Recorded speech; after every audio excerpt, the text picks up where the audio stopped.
اگلی جو چیز کا ذکر کیا گیا وہ ہے کہ اللہ تعالیٰ فرما رہے ہیں کہ اللہ تعالیٰ کی مغفرت وسیع ہے، اور اللہ تعالیٰ فرما رہے ہیں کہ تم اپنی ماؤں کے پیٹوں میں جنین تھے جب سے اللہ تمہیں جانتا ہے، تو تم اپنی نفسوں کی پاکی کے دعوے نہ کیا کرو. تو اس کو ہم یہ دیکھ لیتے ہیں کہ مراد کیا ہے کہ یہاں پر اللہ تعالیٰ نے ایک اور چیز کی طرف توجہ دلائی ہے کہ تمہاری حقیقت جو ہے وہ تو یہ کہ تم ایک بالکل چھوٹے سے، جس کو کہتے ہیں کہ بچے تھے جب ماں کے پیٹ میں تھے. اور اس کے بارے میں ایک حدیث سے ہمیں پتہ چلتا ہے کہ جب ماں کے پیٹ میں بچہ ہوتا ہے تو جب 40 روز کا وہ ہوتا ہے تو وہ ایک خون کی پھٹکی بنتا ہے. اس کے بعد 40 دن گزرتے ہیں تو وہ ایک گوشت کا لوتھڑا، جیسے آپ سمجھ لیجیے ہمارے ہاں کوئی ایک گوشت کی بوٹی نہیں ہوتی اتنی بڑی، وہ بن جاتا ہے. اس کے بعد اللہ تعالیٰ ایک فرشتے کو بھیجتے ہیں اور اسے 4 باتیں لکھنے کے لیے کہتے ہیں فیٹس میں، بچے کے لیے، کہ اس کے اعمال کیسے ہوں گے، اس کا رزق کتنا ہوگا، اس کی عمر کتنی ہوگی، یہ نیک بخت ہوگا یا بدبخت ہوگا، اور اس کے بعد اس کے اندر روح پھونکی جاتی. تو یہ جو ہے نا، یہ باقاعدہ بخاری میں حدیث ہے، بہت طویل ہے، میں نے اس کو شارٹ کر کے آپ کے سامنے رکھا ہے. تو اللہ تعالیٰ فرما رہے ہیں کہ تم جب ماؤں کے پیٹوں میں تھے، جب سے اللہ تمہاری حقیقت کو جانتا ہے، تو تم نے یہ تکبر کیوں شروع کر دیا، ریاکاری کیوں شروع کر دی. یہاں ایک اور برائی کی طرف مختلف برائیوں کے ساتھ اشارہ کیا گیا ہے، اور وہ ہے شو آفنگ یا ریاکاری. اور اللہ تعالیٰ فرما رہے ہیں کہ تم جو ہو اپنی نیکی کے، پاکیزگی کے دعوے نہ کیا کرو. اس کو ہم تھوڑا سا دیکھ لیتے ہیں کہ فلا تزکوا انفسکم سے کیا مراد ہے. بعض لوگوں کا طریقہ یہ ہوتا ہے کہ وہ جب دوسرے لوگوں سے ملتے ہیں اور جب دین میں تھوڑے بہت آ جاتے ہیں، جس کو کہتے ہیں نا 4 نیکیاں کر لیتے ہیں یا حج کر کے آ جاتے ہیں، تو ان کو لگتا ہے کہ میرے سامنے جتنے بھی لوگ ہیں نا سب گنہگار بیٹھے، بہت ہی سب جتنے بھی ہیں نا یہ عبایا نہیں پہنتی، ان سے بڑا کوئی بے حیا نہیں. اس طرح کے جملے بولتے ہیں نا. اللہ کا شکر ہے ہمیں بڑی حیا ہے، ہم ان کی طرح بے حیا نہیں. ہمارے اللہ کا شکر ہے حلال کا پیسہ آتا ہے، ہم ان کی طرح حرام کا نہیں کھاتے. یہ وہ جملے ہیں نا اس طرح کے. تو اس سے یہاں پہ روکا گیا ہے اور یہ بتایا گیا ہے کہ انسان جو ہے وہ خود پسندی کا شکار نہ ہو. اگر تمہیں 4 نیکی کی توفیق مل گئی ہے، یہ بھی اللہ کا کرم ہے کہ اللہ نے تمہیں توفیق دے دی. اب اس نیکی کو فلونٹ کرنا، اپنی تعریفیں کرنا. کچھ لوگوں کا طریقہ یہ ہوتا ہے کہ لوگوں کے سامنے کہتے ہیں ہم بڑے گنہگار ہیں، تاکہ دوسرا کہ آپ گنہگار ہیں، اگر آپ گنہگار ہیں تو ہمارا کیا ہوگا، بس وہ یہ سننا چاہتے ہیں. تو اس لیے وہ اس طرح کی باتیں کرتے ہیں. بعض لوگوں کا طریقہ کیا ہوتا ہے، ہر وقت تسبیح ہاتھ میں. دیکھیے اللہ کا ذکر جو ہے نا وہ ایسا انسان کرے کہ دوسرے کو شو آف کر کے بتاتا تھوڑی ہے. ذکر تو اللہ اور بندے کے درمیان ایک راز ہے. یہ تھوڑی ہے کہ تسبیحاں ہاتھ میں لے کے بیٹھا. اچھا بعض دفعہ درس کی کلاس میں لوگ بیٹھے ہوتے ہیں، تو آپ کانسنٹریٹ کیسے کریں گے اگر آپ ایک طرف تسبیح پڑھ رہے ہیں؟ اور اللہ کا تو یہ ذکر ہی تو ہے، یہ اور کیا ہے قرآن کی کلاس. تو یہ جو چیز ہے نا یہ بھی شو آفنگ کا ایک طریقہ کار ہوتا ہے. اس کے علاوہ ایک اور شو آفنگ یا ریاکاری یا اس کو ڈاکٹر اسرار احمد کہتے ہیں تقوی کا ہیضہ ہو جاتا ہے کچھ لوگوں کو. ٹھیک ہے، کیا ہوتا ہے کہ جیسے ایک سیگریگیٹڈ مجلس میں بیٹھے ہوئے ہیں، ساری عورتیں وہاں پر ہیں، پورا عبایا پہنا ہوا ہے سر سے لے کے پیر تک، اور نقاب بھی کر لیا. تو آپ مجھے بتائیے یہ کیا ہے؟ یہ بھی ایکسٹریم ہے. یہ میں نے آپ کو پہلے بھی اس کی نصیحت کی تھی. دیکھیے یہاں تو کلاس کا الگ بات ہے، کلاس میں تو ایک یونیفارم بھی ہوتا ہے، ہم کرتے نہیں ہیں، اور اگر آپ لوگ پہنتے ہیں کمفرٹیبل فیل کرتے ہیں الحمدللہ. میرا تو جو سچی بات ہے، مجھے تو گرمی بہت لگتی ہے، ورنہ میرا بھی بس چلے بہت ایزی ہوتا ہے، انسان اسی میں آیا چلا گیا. میرا تو بہت بڑا، ان لوگوں کو پتا ہے گرمی کا پرابلم ہے، جس کی بنا پر جو ہے میں ایزی ہونے کے لیے کرتی ہوں تاکہ پھر مجھے نہ مطلب انکمفرٹیبل نہ ہو. تو آپ یہاں بات نہیں ہو رہی، یہاں کا آپ نہیں سمجھے گا، لیکن میں ایک آپ کو نصیحت کروں گی کہ اگر آپ کسی سیگریگیٹڈ مجلس میں جائیں، میک شور کریں کہ آپ اپنا عبایا اتاریں. کیونکہ یہ چیز بھی جو ہے نا وہ لوگوں کو ایک احساس بار بار دلاتی رہتی ہے کہ جیسے ہم بہت ہی ہم یہاں بیٹھے ہم بڑے گھٹیا ہیں اور آپ بہت اعلی ہیں، آپ نے عبایا پہنا. تو یہ کوئی طریقہ نہیں ہے نا، کیونکہ عورتوں کے مجلس ہے، آپ وہاں پہ جو ایک چیز کے اللہ نے اجازت دی ہے تو اس کا اظہار مانگتی ہے وہ چیز، اس میں کیا مسئلہ ہے. تو یہ بھی جو ہے نا چیز یہ شو آفنگ میں آ جاتی ہے کہ کچھ زیادہ ہی نیک بننے کی کوشش کرنا جہاں کی ضرورت بھی نہیں. پھر اس کے بعد آپ یہ دیکھیں کہ نیکی کے معاملے میں اس طرح کی بھی باتیں کرنا کہ میں حج کے قابل ہو جاؤں گی تو چلی جاؤں گی، مطلب بلا وجہ اپنے کو بہت، بھئی آپ کیوں اتنی بری قابل بنی ہوئی ہیں، اتنی کیوں کسی بھی قابل آپ نہیں ہیں، آپ بنے اس قابل کے حج کے لیے جائیں. تو اس طرح کے جملے جو ہیں اس کو منع کیا گیا ہے. اور نبی کریم صلی اللہ علیہ وسلم کے زمانے میں ایک واقعہ آتا ہے کہ اس میں ایک عورت تھی، اس کا نام تھا برا. تو بر کا مطلب آپ کو ویسے بھی پتا ہے نا، نیکی ہوتا ہے، تو اس سے مراد ہوتا ہے نیک. تو آپ صلی اللہ علیہ وسلم کو جب پتا چلا، آپ نے اس کا نام بدل دیا. آپ نے کہا یہ نام نہیں رکھو تو، کہ تمہارے اندر جو ہے زوم پیدا نہ ہو جائے، یہ تکبر پیدا نہ ہو جائے کہ میں جیسے کہ کوئی بہت نیک خاتون. چلیں آگے دیکھتے ہیں آیت نمبر 33 سے لے کر اور 35 تک. افرأیت الذی تولی وآطى قلیلا وأکدی اعنده علم الغیب فہو یری. ترجمہ ہے، پھر اے نبی صلی اللہ علیہ وسلم، تم نے اس شخص کو بھی دیکھا جو راہ خدا سے پھر گیا اور تھوڑا سا دے کر رک گیا. کیا اس کے پاس غیب کا علم ہے کہ وہ حقیقت کو دیکھ رہا ہے؟ کیا اسے ان باتوں کی کوئی خبر نہیں پہنچی جو موسیٰ علیہ السلام کے صحیفوں اور اس ابراہیم علیہ السلام کے صحیفوں میں بیان بھی ہے جس نے وفا کا حق ادا کر دیا؟ یہ میں پڑھ دے دیتی ہوں اس کا عربک بھی. ام لم ینبأ بما فی صحف موسیٰ و ابراہیم الذی وفا. تو یہ آیت نمبر 37 تک ہو گیا. ٹھیک ہے، اب اس کی ہم دیکھ لیتے ہیں تفسیر. یہاں پہ یہ جو ہے نا، افرأیت الذی تولی، تم نے اس شخص کو دیکھا جو اللہ سے پھر گیا. یہاں پہ آپ اس کو نوٹ ڈاؤن کر لیں کہ ہمیں یہ پتا چلتا ہے کہ یہاں پہ جو اشارہ کیا گیا ہے وہ ولید بن مغیرہ کی طرف کیا گیا. نام سنا ہوا ہے نا؟ کون تھا یہ؟ نہیں، ٹھیک ہے، منافق تھا، ٹھیک ہے، اور بہت امیر آدمی تھا، بہت انفلوئنشل. یہ وہ تھا، سردار تھا، ٹھیک ہے. تو اصل جو مسئلہ تھا وہ کیا تھا؟ منافق. تو اس کو یہاں پر ہم یہ دیکھتے ہیں کہ اللہ تعالیٰ فرما رہے ہیں کہ تم نے کبھی اس شخص کو دیکھا، یعنی یہ ذکر یہ تھا کہ ولید بن مغیرہ جو ہے وہ ایک بہت بڑے مجمع میں تھا موجود. تو نبی کریم صلی اللہ علیہ وسلم نے پیغام جیسے آپ پہنچاتے رہتے تھے دین کا. تو اب ہوا کیا کہ یہ وہاں پہ بہت سارے لوگ اکٹھے تھے اور سب اس کی طرف دیکھ رہے تھے. اس کے اوپر اس دن ڈیپینڈ کر رہا تھا کہ یہ تھوڑا تھوڑا انکلائنڈ ہو گیا تھا اسلام کی طرف، نبی کریم صلی اللہ علیہ وسلم کی باتوں کا اثر قبول کرنے لگا تھا. لیکن کیا ہوا کہ جب اس نے پورے مجمع کی طرف دیکھا کہ پورا مجمع، ایک پوری عوام اس کی طرف دیکھ رہی ہے، تو اس کو جو ہے وہ ایک طرح سے اپنے جو اس کے ویسٹڈ انٹرسٹ تھا، جو اس کا سٹیٹس تھا، اس کے بارے میں اس نے مصلحت پسندی یا کمپرومائز کا شکار ہو گیا. اور اس نے کہا کہ کہیں میں نے اس وقت نبی کریم صلی اللہ علیہ وسلم کا اقرار کر دیا تو پتہ نہیں یہ تو جو سرداری ہے اور جو یہ میری اتنی ان لوگوں میں نام ہے، نمود ہے، اور میرا اتنا کچھ سٹیٹس اور مشہوری ہے، تو یہ تو سب خاک میں مل جائے گی. اس ریزن کی بنا پر اس نے منہ پھیر لیا اور اس نے جو ہے اسی وقت جو ہے ایمان لاتے لاتے اس نے صرف اپنی دنیاوی عزت اور نام و نمود کے پیچھے وہ ایمان نہیں لایا اور اس نے ریجیکٹ کر دیا. آپ دیکھیں نا کیا بات آ رہی ہے کہ اور راہ خدا سے پھر گیا اور تھوڑا سا دے کے رک گیا. اس سے بھی کیا مراد ہے کہ اللہ کی راہ میں میں نے کہا نا تھوڑا انکلائنڈ ہو گیا تھا، تو تھوڑا بہت اس نے دیا اللہ کی راہ میں، لیکن پھر ایسا رکا کہ اس کے بعد پھر اس نے کبھی بھی اللہ کے لیے کوئی مال اللہ کی راہ میں نکالنے کے لیے نہیں دیا.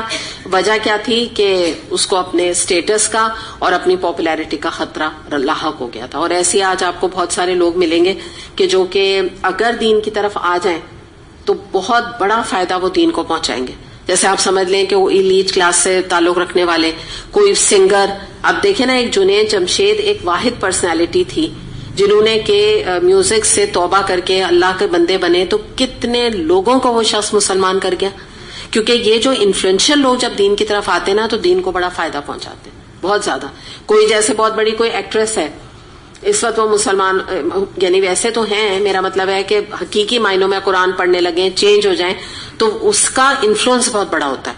تو اس کے ہاتھ میں بڑے لوگوں کی ہدایت تھی، لیکن اس نے جو ہے اس موقع کو گنوا دیا. اس کا ذکر کیا جا رہا ہے. اور آگے یہ بات آ رہی ہے کہ تم پھر ایک دم سے ٹاپک چینج ہو رہا ہے کہ تم تک خبر نہیں پہنچی موسیٰ کے صحیفوں اور ابراہیم علیہ السلام کے صحیفوں میں جس نے وفا کا حق ادا کر دیا. اب یہاں پہ ابراہیم علیہ السلام کا ذکر کیا جا رہا ہے تعریفاً، صرف ایک کمپیریزن دکھایا جا رہا ہے کہ دیکھو ایک تھا ولید بن مغیرہ اور ایک تھے ہمارے ابراہیم علیہ السلام کہ جنہوں نے وفا کا حق ادا کر دیا. اللہ تعالیٰ فرما رہے ہیں، آپ سوچیں نا کہ ایک کوئی عام آدمی اب کسی کی تعریف کہہ دیکھو بھائی یہ تو بہت بہت اچھی ہیں، یہ فلاں خاتون بڑی اچھی ہیں، تو ٹھیک ہے ایک پوائنٹ آف ویو ہے نا.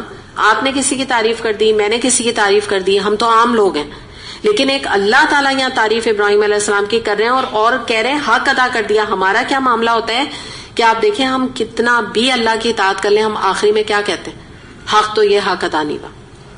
جو لوگ علماء تفسیریں لکھ گئے ہیں 30 سال ان کو لگے ایک تفسیر لکھنے میں, یعنی 5-6 جلد کی, اور اس کے بعد انہوں نے کہا حق یہ ہے کہ حق نہیں ادا ہوا, پھر بھی ہم حق نہیں ادا کر سکے نا. اور یہاں اللہ تعالیٰ ابراہیم علیہ السلام کے بارے میں کہہ رہے ہیں کہ کیا انہوں نے میری اطاعت کی, کیا بندہ تھا وہ میرا کہ میں نے اس کو خلیل اللہ اس لیے بنایا, اور وہ تو اپنا حق ادا کر گیا اس دنیا سے.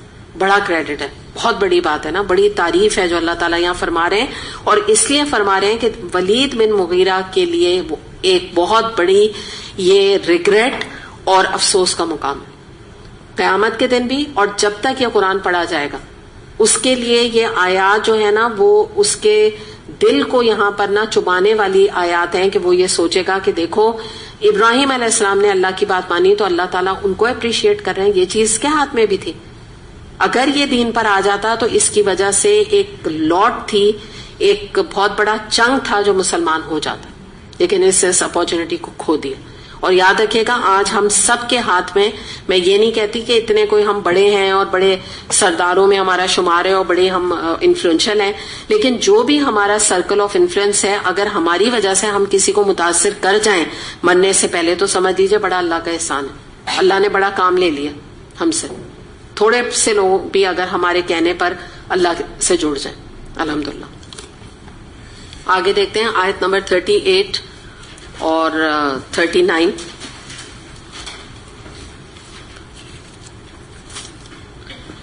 اللہ تزر وازرۃ وزر اخرى وان لیس للانسان الا ما سعى. آگے بھی میں پڑھ دیتی ہوں, پوری کر لیتی ہوں. وَأَنَّ سَعْيَهُ سَوْفَ يُرَى ثُمَّ يُجْزَاهُ الْجَزَاءَ الْأَوْفَى. ترجمہ ہے اور یہ کہ کوئی بوجھ اٹھانے والا دوسرے کا بوجھ نہیں اٹھائے گا, اور یہ کہ انسان کے لیے کچھ نہیں مگر وہ جس کی اس نے کوشش کی, اور یہ کہ اس کی کوشش عنقریب دیکھی جائے گی اور اس کی پوری جزا اسے دی جائے گی. آیت نمبر 41 تک ہم نے کیا ہے. اب یہاں پہ ہم دیکھتے ہیں کہ بہت ہی امپورٹنٹ یہ خاص طور پہ سورہ نجم کی آیات ہیں, اور ویسے بھی بہت ان کی اہمیت ہے ان آیات کی. اس کا بڑی یہ نا ٹرکی آیات ہیں اس طرح سے کہ جب یہ سٹارٹ ہو رہی ہیں تو بات کیا ہو رہی ہے کہ کوئی کسی کا بوجھ نہیں اٹھائے گا. تو جب ہم یہ بات یہاں پر کرتے ہیں تو بات یہ سمجھ میں آتی ہے کہ بھئی کوئی تو کسی کا بوجھ ہی نہیں اٹھانے والا ہے. تو اب بات یہ ہے کہ اگر کوئی مر جاتا ہے تو پھر اس کی کیا ویلیو ہے نا. میں ابھی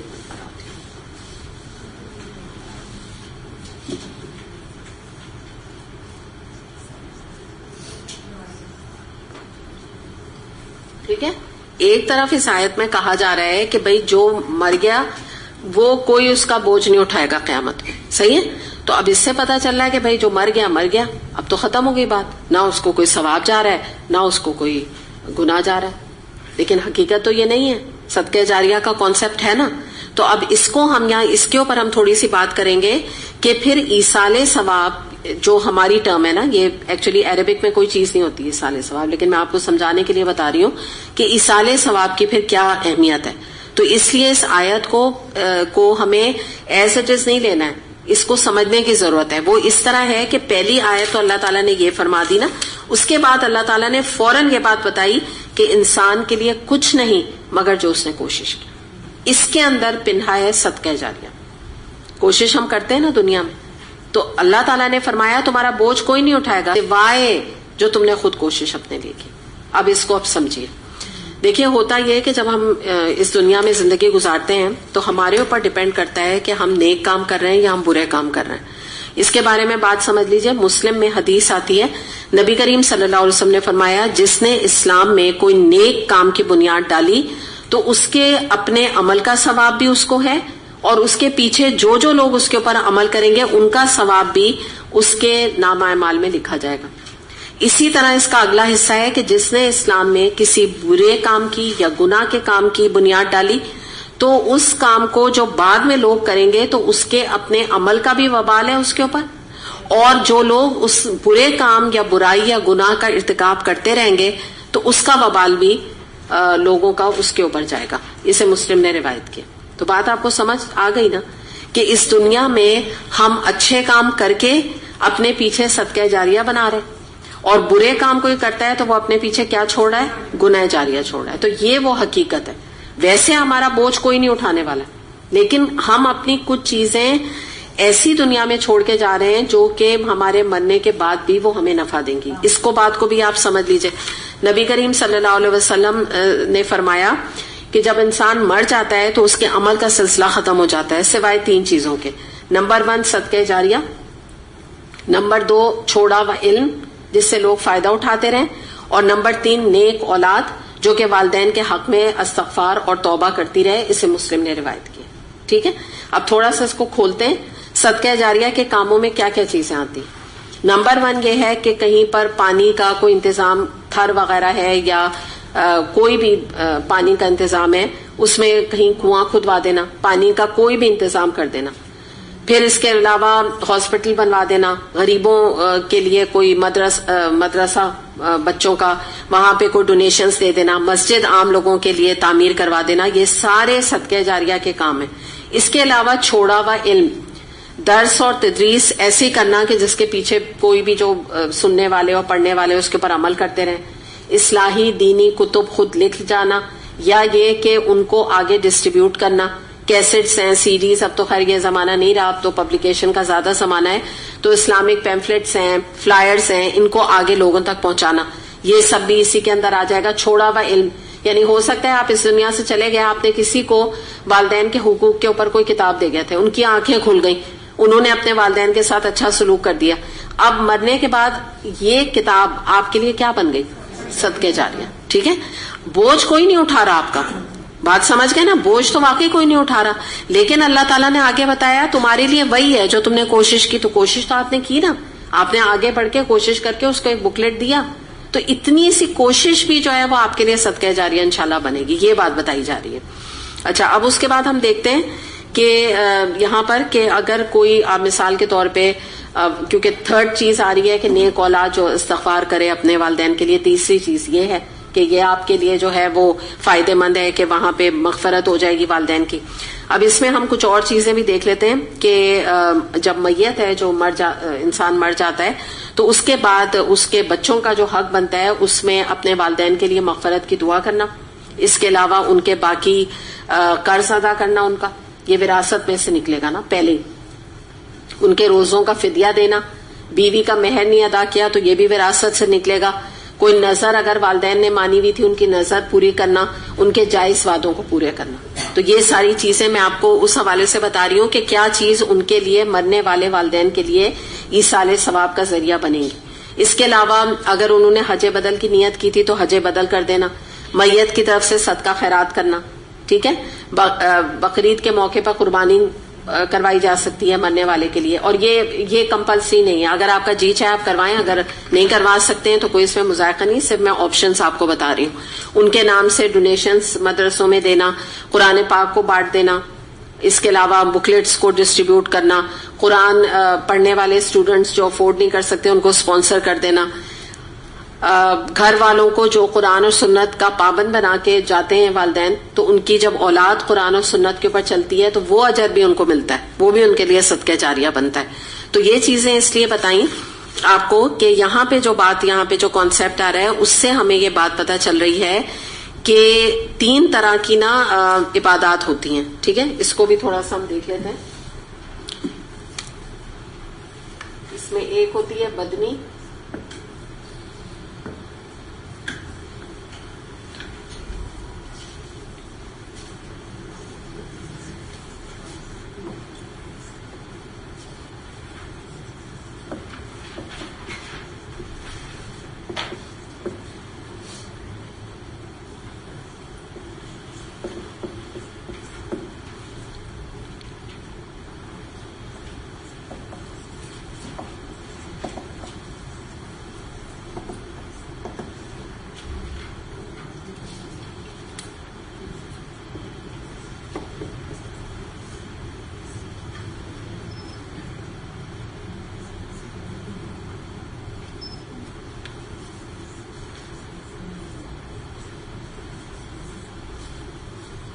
ٹھیک ہے. یہ 3 طرح کی عبادت ہے. ان میں جو یہ پہلی والی ہے نا، یہ مرنے والے کے ساتھ نہیں کی جا سکتی. اس میں یہ والی اور اس میں، ان میں بھی ایکسپلین آپ کو کرتی ہوں.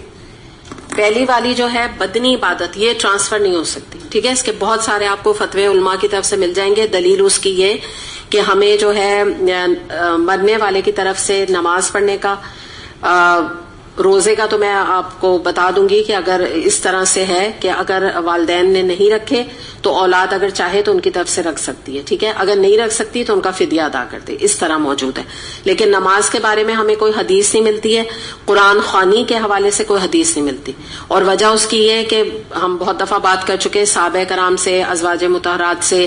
عائشہ رضی اللہ عنہا نے کبھی بھی نبی کریم صلی اللہ علیہ وسلم کے لیے قرآن پڑھ کے نہیں بخشے، تو اس کی کوئی دلیل ہمیں نہیں ملتی ہے. مالی عبادت میں زکوٰۃ و صدقات آ جاتے ہیں. اگر کسی نے، مرنے والے نے اپنی زکوٰۃ نہیں دی تو وراثت میں سے اس کی زکوٰۃ نکلے گی. ٹھیک ہے. مرنے کے بعد کا بتا رہی ہوں، یہ ایک نیکی ہے اس کے ساتھ کرنا، اس کا معاملہ وہاں ہلکا ہوگا. اس کے علاوہ مرنے والے کی طرف سے جتنا چاہے صدقات آپ دے سکتے ہیں. بہترین یہ ایصال ثواب کی قسم ہے. اس کے بعد ایک عبادت رہ جاتی ہے عمرہ اور حج. یہ بدنی بھی ہے اور مالی بھی ہے، اس میں دونوں چیزیں شامل ہیں. اب آپ کہیں گے کہ یہاں کیوں بدنی اور مالی کو اجازت ہے؟ اس لیے کہ احادیث موجود ہے. نبی کریم صلی اللہ علیہ وسلم نے بہت ساری مثالیں دی جس سے ہمیں پتہ چلتا ہے کہ آپ نے حج کے لیے، حج بدل کے لیے کہا. تو یہ والی جو عبادت ہے یہ والدین کی طرف سے ہو سکتی ہے اس صورت میں کہ جبکہ والدین اس حد تک بیمار ہوں کہ وہ چل پھر نہیں سکتے ہوں یا وہ وفات پا چکے ہوں. اگر وہ صحت مند ہیں والدین تو ان کا فریضہ ہے وہ خود جا کے حج ادا کریں. یہ باقاعدہ فتویٰ موجود ہے اس کے بارے میں. تو ان کی طرف سے عمرہ بھی کیا جا سکتا ہے، حج بھی کیا جا سکتا ہے، صرف اس صورت میں جبکہ وہ انویلڈ ہوں اور یا پھر وہ جو ہے وفات پا چکے ہوں اور حج بدل آپ کرنے جا رہے ہو. تو یہ وہ کچھ چیزیں ہیں جو کہ ایک طرح سے اوتھینٹک ہیں اور سنت سے ثابت ہیں. اب اس کے حوالے سے ہم کچھ احادیث دیکھ لیتے ہیں. مسند احمد میں حدیث آتی ہے، ایک شخص نے کہا اے اللہ کے رسول، میرا باپ فوت ہو گیا اور مال چھوڑ گیا، کوئی وصیت بھی نہیں کی. اگر میں اس کی طرف سے خیرات کروں یعنی صدقہ کروں تو کیا اس کی کوتاہیوں کا کفارہ بنے گا؟ آپ نے فرمایا ہاں بنے گا. تو کیا پتا چلا کہ یہ صدقات جو ہے وہ گناہوں کا مرنے والے کے لیے کفارہ بن جائے گا. پھر ایک حدیث ہمیں ملتی ہے کہ جس میں کہ نسائی میں آتی ہے کہ ایک شخص آیا اور کہنے لگا میری ماں فوت ہو گئی اور وہ جلدی میں یعنی ایسی فوت ہوئی کہ وہ کوئی وصیت نہیں کر سکی، تو میں ان کی طرف سے کچھ صدقہ کرنا چاہتا ہوں، تو آپ بہترین صدقہ بتائیں. تو آپ صلی اللہ علیہ وسلم نے فرمایا کہ پانی پینے کا تم کہیں بھی انتظام کر دو. تو یہ بہترین صدقہ ہے اگر آپ مرنے والے کے لیے کچھ دینا چاہتے ہیں.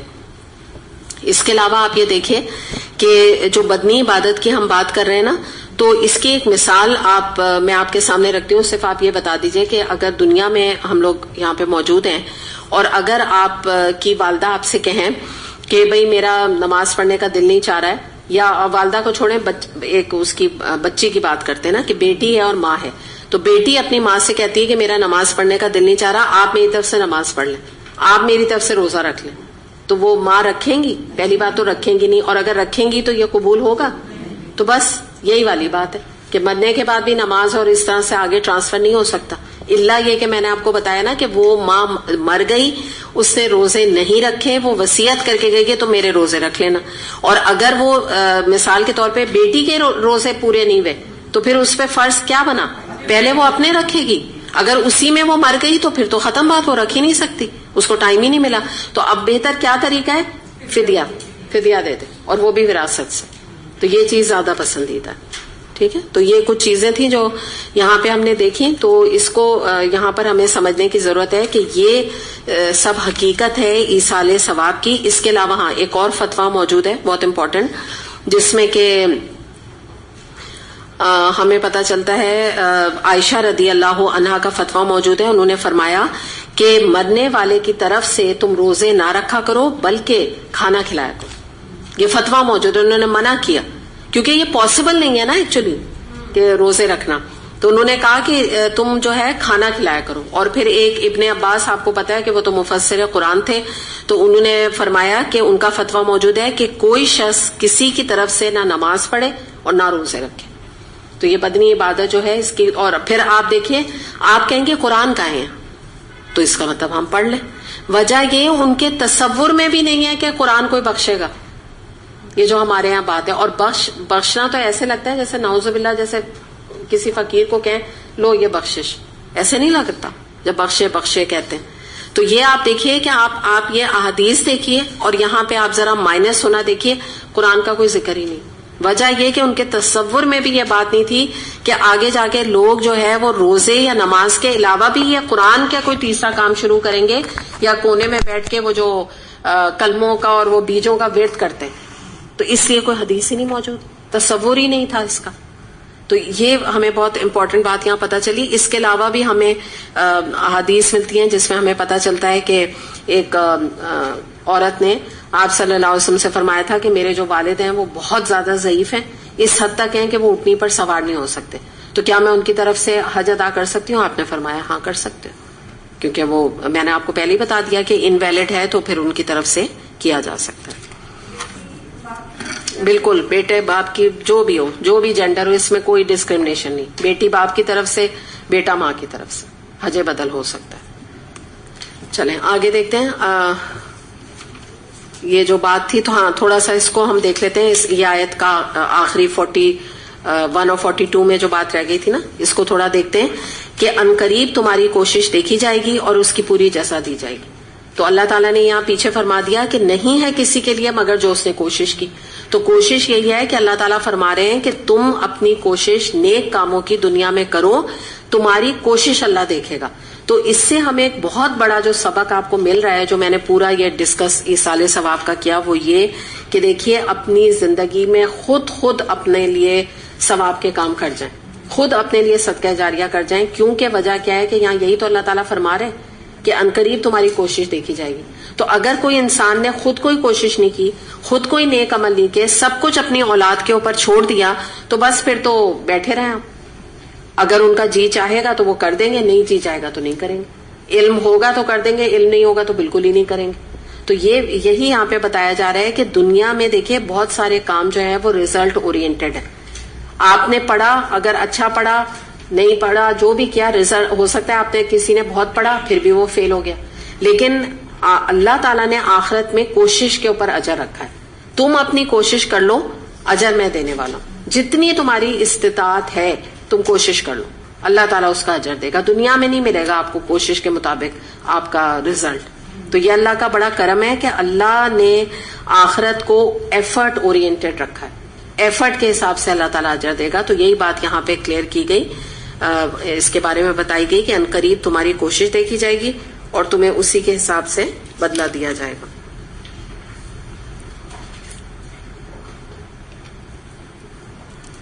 آگے دیکھتے ہیں آیت نمبر 42 سے لے کر اور 55 تک.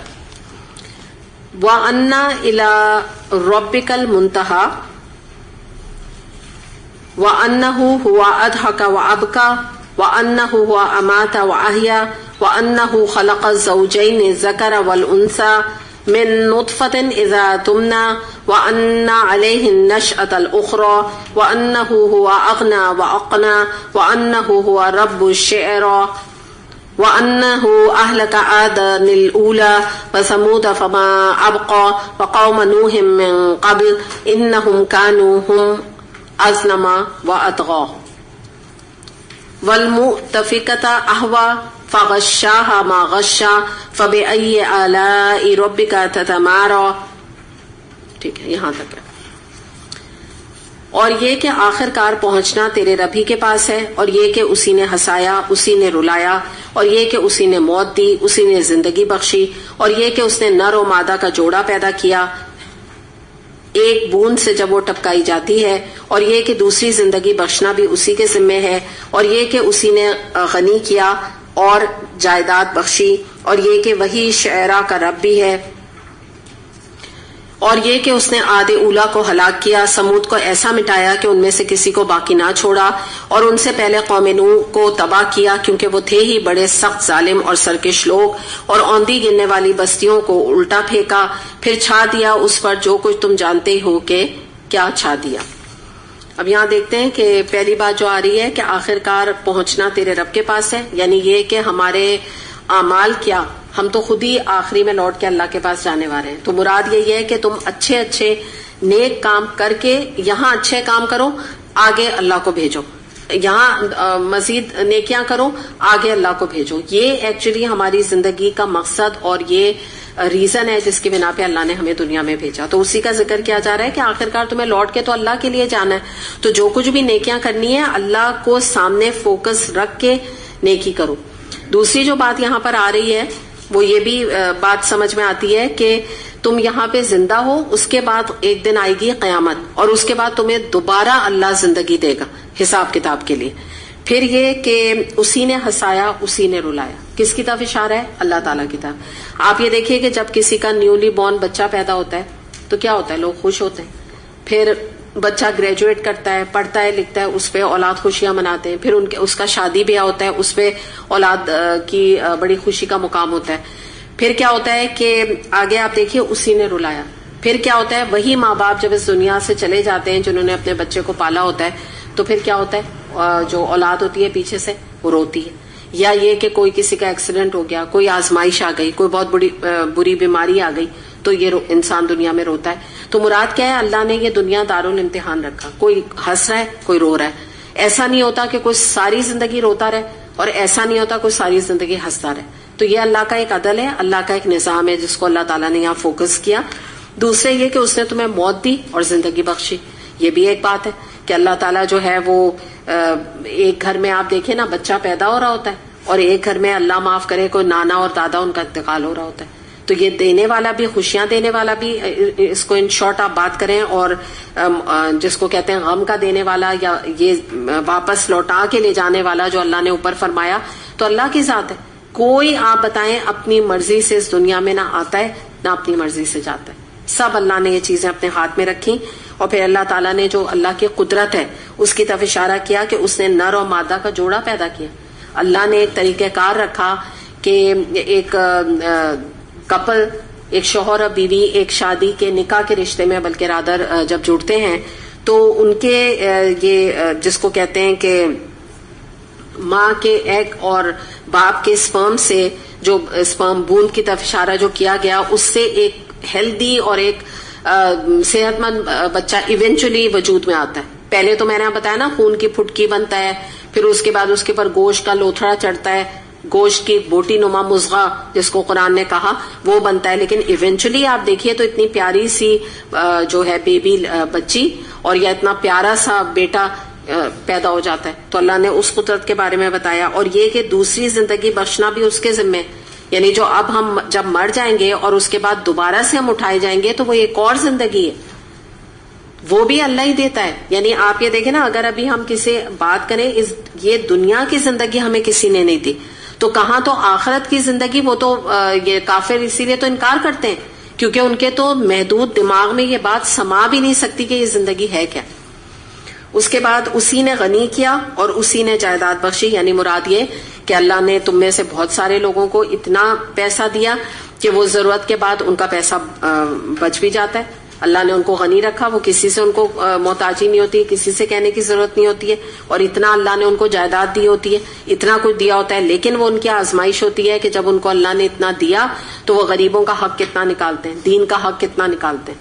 اور اللہ نے لوگوں کو کچھ کو غریب بنایا تو وہ بھی اللہ کی آزمائش ہے کہ وہ غربت میں کتنا اللہ کا حق دیتے ہیں, کتنا صبر کرتے ہیں. تو دونوں کا امتحان ہے. اور غریبوں کے بارے میں آتا ہے وہ تو 500 سال پہلے جنت میں داخل ہو جائیں گے اپنے آسان امتحان کی وجہ سے, کیونکہ دولت تھی نہیں جسے وہ اڑاتے. سوال ہی ان کا ہلکا ہے, الا یہ کہ وہ شرک نہ کرے. پھر اگلی بات یہ کہ وہی شعراء کا رب ہے. شعراء کی جو بات یہاں کی گئی, اس کی جو اہل مصر تھے, یعنی آپ سمجھیے مشرکین ہی آپ کہیں ان کو, تو وہ اس ستارے, یہ بھی ایک ستارے کا نام تھا, سٹار کا, اس کی یہ پرستش کرتے تھے اور حفاظت کا ذریعہ سے سمجھتے تھے. موسم بہار میں یہ طلوع ہوتا تھا, یعنی بس موسم بہار آتا تو جو بھی ستارہ نکلتا تھا اس سے وہ یہ شعراء کہتے تھے. خاص انہوں نے نشانی بنائی ہوئی تھی, اور عرب قبائل اس کو پوچھتے تھے اور اس کو اپنے لیے مبارک سمجھتے تھے. تو اللہ تعالیٰ نے یہاں کلیئر کیا کہ جس ستارے کو تم پوچھتے ہو اور جس کو تم نے الہ بنایا ہوا ہے, اس کا تو اصل میں مالک اور رب اور پالنے والا تو اللہ ہے. میں ہی تو ہوں اس کا پالنے والا. تم اس کو کیا ساری چیزوں کا ذریعہ سمجھتے ہو کہ وہ تمہاری دعائیں قبول کرتا ہے, وہ تمہیں کوئی رزق دیتا ہے. تو ایک طرح سے شرک کا رد کیا گیا. اس کے بعد جو بات کی گئی یہاں پہ عاد اولا کی مختلف قسم کی جو آپ کو پتا ہے کہ قومیں گزری ان کی ہلاکت کا ذکر ہے. سمود کو بتایا گیا کس طرح مٹا دیا گیا اور قوم نوح کو کس طرح تباہ کیا گیا. اور اس کے بعد جو یہاں پہ ذکر کیا گیا نا کہ اونتھی پڑی ہوئی بستیاں, تو یہاں پر اشارہ ہے لوط علیہ السلام کی بستیوں کی طرف جن کو آپ کو پتا ہے کہ اوپر سے ان کو تلپٹ کر دیا گیا تھا اور پتھروں کی بارش بھی ان کے اوپر کی گئی تھی. تو ان سب کا ذکر کر کے اللہ تعالیٰ نے فرمایا کہ اوندھی گرنے والی بستیوں کو اٹھا پھینکا, پھر جو چھا رہا تھا وہ چھا رہا تھا. یعنی مراد یہ ہے کہ بحر مردار کا جو پانی ہے وہ ان بستیوں کے زمین میں دھس جانے کی بنا پر جو پھیل گیا تھا وہ آج تک اس کے جو آثار ہیں اگر آپ وہاں ڈیڈ سی کے پاس جائیں تو آپ کو ملیں گے جو وہ چھائے. یعنی وہاں پتہ لگ جاتا ہے کہ یہ وہ مقام ہے جہاں اللہ تعالیٰ کا عذاب جو ہے ان بستیوں کے اوپر نازل ہوا تھا. اچھا, میں تھوڑی سی آیتیں رہ گئی ہیں, میں سوچی میں اس کو کمپلیٹ کر لوں, ٹھیک ہے نا انشاءاللہ. آیت نمبر 56, ھذا نذیر من نذر الاولی ازفت الآزفہ لیس لہا من دون اللہ کاشفہ افمن ھذا الحدیث تعجبون وتضحکون ولا تبکون وانتم سامدون فاسجدوا للہ واعبدوا. یہ پس اے مخاطب اپنے رب کی کن کن نعمتوں میں تو شک کرے گا. یہ ایک تنبیہ ہے پہلی آئی ہوئی تنبیہات میں سے. آنے والی گھڑی قریب آ لگی ہے, اللہ کے سوا کوئی اس کو ہٹانے والا نہیں. اب کیا یہی وہ باتیں ہیں جن پر تم اظہار تعجب کرتے ہو, ہنستے ہو اور روتے نہیں, اور گا بجا کر انہیں ٹالتے ہو؟ جھک جاؤ اللہ کے آگے اور بندگی بجا لو. پہلی بات جو یہاں پر شروع ہو رہی ہے وہ یہ ہو رہی ہے کہ یہاں پہ بتایا جا رہا ہے کہ اللہ تعالیٰ کی نہ جانے دنیا میں کتنی ہی نعمتیں موجود ہیں کہ جو کہ جن کی طرف ہمارا دھیان بھی نہیں جاتا. تو اللہ تعالیٰ یہاں فرما رہا ہے کہ ان نعمتوں کے باوجود جو اللہ نے تمہیں اتنی نعمتیں دی تم ان کا بجائے شکر ادا کرنے کے تم ان پہ شک کرتے ہو. اور سب سے بڑی تو نعمت آپ دیکھیں نا, نعمت ہدایت ہے, اسی کے بارے میں انسان شک کا شکار ہے. تو اس طرف سب سے بڑا اشارہ اس نعمت پر ہے.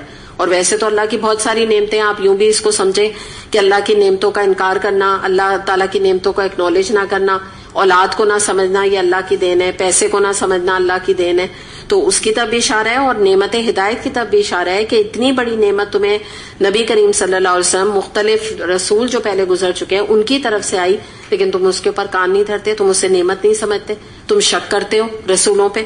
اور یہ ایک تنبیہ ہے پہلی آئی ہوئی تنبیہات میں سے. یعنی جیسے اتنے سارے رسول آئے انہوں نے ایک ہی پیغام آگے پہنچایا کہ ایک اللہ کی عبادت کرو, ایک اللہ کے آگے سر جھکاؤ, ایک ہی وارننگ, ایک ہی تنبیہ, اور اس کے ریپرکشنز بتائے کہ تم اللہ کے ساتھ شرک کرو گے تو کبھی تم کامیابی نہ دنیا کی پاؤ گے نہ آخرت کی. لیکن کتنے لوگ ہیں جو اس بات کو مانتے ہیں. آنے والی گھڑی قریب آ لگی ہے, اللہ کے سوا اس کو کوئی ہٹانے والا نہیں. کون سی گھڑی آنے لگی؟ قیامت. اور اگر ہم کہیں قیامت بہت دور ہے تو جو مر گیا اس کی تو قیامت قائم ہو گئی. تو اللہ تعالیٰ نے بتا دیا تمہارا بھی وقت قریب ہے, ہم سب کا دنیا میں جانے کا وقت قریب ہے. ہمیں نہیں پتا, ہم سب ایک لائن میں یہاں موجود ہیں. کون ایک کے بعد جانے والا ہے وی جسٹ ڈونٹ نو, لیکن یہ دن آنے والا ہے. اب کیا یہی وہ باتیں ہیں جن پر تم اظہار تعجب کرتے ہو, ہنستے ہو, روتے ہو اور روتے نہیں ہو؟ یہ بڑی امپورٹنٹ بات ہے. یہاں پہ بتایا گیا کہ یعنی قرآن کریم جو ہے وہ تمہارے پاس نبی کریم صلی اللہ علیہ وسلم کی طرف سے ایک پیغام, ایک نصیحہ بن کے آیا ہے. ابھی ہم نے یہاں بات کی نا کہ وہ تنبیہ تمہارے پاس آتی ہے, تم کان نہیں دھرتے, شک کرتے ہو. تو یہ جو تنبیہ اللہ کی طرف سے آئی ہے کس میں آئی ہے؟ قرآن کریم میں. نبی کریم صلی اللہ علیہ وسلم لے کر آئے. تو اللہ تعالیٰ فرما رہے ہیں کہ تم اس کے بارے میں اظہار تعجب کرتے ہو. یعنی جب یہ کہا جاتا ہے کہ تم مرو گے اور بعد میں تمہارا حساب کتاب ہوگا, تو کفار و مشرکین کیا کہتے تھے؟ ہم تو جب قبروں میں جائیں گے تو رل مل کے ہڈی ہماری گل جائیں گی, ہم مٹی بن جائیں گے, ہمارا کہاں سے حساب کتاب ہوگا. تو تعجب کا اظہار کرتے تھے. تو اللہ تعالیٰ کہہ رہے ہیں کہ تم تعجب کرتے ہو اس قرآن پہ, اس حق پر تعجب کرتے ہو اور آگے بڑھ کے اس کا استہزاء کرتے ہو. سامدون جو یہاں ورڈ آ رہا ہے نا, آپ دیکھیں آیت نمبر 61 میں, سامدون سے مراد ہے وقت کا ضائع کرنا, گانا بجانا, غفلت یا کھیل تماشا. تو ان لوگوں نے, کافروں نے قرآن کو یہ سمجھا ہوا تھا کہ قرآن پڑھیں ہم اپنا وقت ضائع کریں, یا یہ سمجھتے تھے کہ یہ کوئی گانا بجانا ہے, کیونکہ نبی کریم صلی اللہ علیہ وسلم کو کہتے تھے کہ یہ سود سحر ہے, یہ شاعر ہے, مجنون ہے, اور کبھی اللہ کی آیات سے غفلت کا اظہار کرتے تھے اور کبھی کھیل تماشا بناتے تھے. کہتے ہیں نا نماز جب ہوتی تھی تو یہ سیٹیاں بجاتے تھے, نماز جب لوگ پڑھ رہے ہوتے تھے باہر سے کفار. تو وہی اللہ تعالیٰ یہاں فرما رہے ہیں کہ وہ تو دور کی بات کہ تم اس کتاب پر ایمان لاؤ, تمہارا تو حال اتنا برا ہے کہ تم اس کتاب کا مذاق اڑاتے ہو. گانے بجانے کی کوئی چیز تم نے اس کو سمجھا ہوا ہے, حالانکہ اس میں کوئی تعجب کی بات نہیں, کوئی استہزاء کی بات نہیں, کوئی تکذیب کی بات نہیں. اور آج آپ بتائیے کہ جب قرآن کریم پڑھا جا رہا ہوتا ہے یا مسجدوں میں یا خانہ کعبہ میں لوگ عمرہ کر رہے ہوتے ہیں تو کون سی فون کی ٹونز بج رہی ہوتی؟ وہ تو پھر بھی اللہ کا احسان ہے, یا آپ لوگ کی بجتی ہیں تو بھئی چلو ایک بیل بجتی ہے, کیا ہوتی ہیں؟ انڈین گانے بج رہے ہوتے ہیں, کبھی انگلش سانگز بج رہے ہوتے ہیں. تو آپ یہ دیکھیں نا کیا ہے, یہ بھی تو وہی ہے نا, قرآن کا یا اللہ کی آیات کا اس طرح سے کھیل و تماشا بنا لینا, بالکل یہی بات ہے. تو یہاں پہ مشرکین کی اور جھٹلانے والوں کے بارے میں اللہ تعالیٰ فرما رہے ہیں کہ یہ لوگ قرآن کو ماننے کے بجائے اس کا جو استہزاء کرتے ہیں, تو اس سے یہ بات کنفرم ہوتی ہے کہ ان کے اوپر یہ جو ہے نا گا بجا کے اسے ٹالتے ہو, یعنی ان کے اوپر قرآن کا اثر ہی نہیں ہوتا. اور ان ادر ورڈز آپ کہہ لیجئے یہ قرآن کا اثر لینا ہی نہیں چاہتے, یہ اثر ہی نہیں قبول کرنا چاہتے. انہوں نے سوچا ہوا ہے پہلے سے ہم قرآن جو ہے نا سنیں گے نہیں. تو اللہ کی بارگاہ میں اللہ تعالیٰ فرما رہے ہیں کہ تم تو جھک جاؤ. جن کو توفیق ہو گئی ہے وہ اپنے آپ کو اللہ کی عبادت میں, جو کہ ہم نماز اور روزہ کرتے ہیں, اور اللہ کی اطاعت میں اپنے آپ کو جھکا دیں. اور یہ ایک بہت بڑا آنر ہے. اور قرآن کی تم توقیر کرو اور تعظیم کرو, یہ بھی مطلب ہے جھکنے سے, کہ یہ اللہ نے تمہیں کتاب اس لیے نہیں دی ہے کہ تم اس کو کھیل و تماشے میں اڑاؤ اور اپنے وقت کو ضیاع کا ذریعہ بناؤ. تو اس کی طرف یہاں پہ اشارہ کیا گیا. اور دوسری بات اس کے بارے میں آتا ہے کہ جب یہ آیت کا نزول ہوا تو آپ یہاں دیکھیے وَعَبُدُوا کے آگے آیت سجدہ ہے نا, ٹیکسٹ میں دیکھیے, ٹھیک ہے. یہ وہ مقام ہے جس میں نے آپ کو شروع میں بتایا تھا نا کہ جب یہ آیت سجدہ آپ نے پڑھی نبی کریم صلی اللہ علیہ وسلم نے, تو آپ اور صحابہ کرام سجدے میں گئے. آپ کے ساتھ ساتھ مجلس میں جو کفار کو آپ کے پیغام سنا رہے تھے درس کا, وہ سب بے اختیار سجدے میں چلے گئے, کیونکہ بڑا اسٹرانگ بات ہے نا. اللہ تعالیٰ فرما رہے ہیں کہ تم گا بجا کے ٹالتے ہو, تو اس قرآن کی توقیر کرو, جھک جاؤ اللہ کے آگے. بندگی تو اتنا اثر تھا نبی کریم صلی اللہ علیہ وسلم کی بات میں کہ یہ سب سجدے میں چلے گئے. اور کہتے ہیں اس کے بارے میں حدیث میں آتا ہے کہ کفار کو یہ آیات سن کے ایسی ہیبت تاری ہوئی تھی کہ وہ بعد میں انہوں نے کچھ نے اس کے بعد کہا کہ یہ ہمیں ہوا کیا تھا, اور انہوں نے کہا یہ تو واقعی جادو ہے, بھاگ گئے وہاں سے. انہوں نے کہا ہم تو کبھی اب نبی کریم صلی اللہ علیہ وسلم کے مجلس میں نہیں آئیں گے, کہ ہمارا دل اتنا ڈر گیا تھا اور اتنا ہم اوور ویلمڈ ہو گئے تھے کہ ہم بے اختیار ہم نے سجدہ, ہم نے کیا کیا یہ. تو کچھ تو ایمان لے آئے جن کو اللہ نے توفیق دی, اور کچھ بھاگ گئے. اور انہوں نے جا کے پھر نبی کریم صلی اللہ علیہ وسلم پہ الزام لگایا کہ یہ جادو کے زور پہ نا ہمیں دین کی طرف لانا چاہتے ہیں. تو چلیں الحمدللہ اللہ کا احسان ہے کہ مکمل بھی ہے, باقی انشاءاللہ کریں گے. وآخر دعوانا ان الحمدللہ رب العالمین. سبحانک اللہم و بحمدک اشہد ان لا الہ الا انت استغفرک و اتوب الیک. السلام علیکم و رحمۃ اللہ وبرکاتہ.